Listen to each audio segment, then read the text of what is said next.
सुसेरी नदीवरील पूल बनलाय मृत्यूचा सापळा, बांधकाम विभागाचे दुर्लक्ष। पालघर जिल्ह्यातील डहाणू चारोटी जव्हार राज्यमार्गावरील सुसेरी नदीवरील पूल सध्या वाहन चालकांसाठी अक्षरशः मृत्यूचा सापळा ठरत आहे।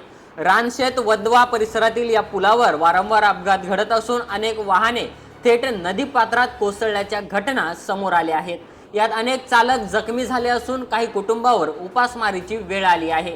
या धोकादायक पुलाची अवस्था इतकी बिकट असतानाही संबंधित प्रशासन आणि सार्वजनिक बांधकाम विभाग मात्र पूर्णपणे निष्क्रिय असल्याचे दिसत आहे। या अपघातांची जबाबदारी नेमकी कोण घेणार असा संतप्त सवाल नागरिक उपस्थित करत आहेत।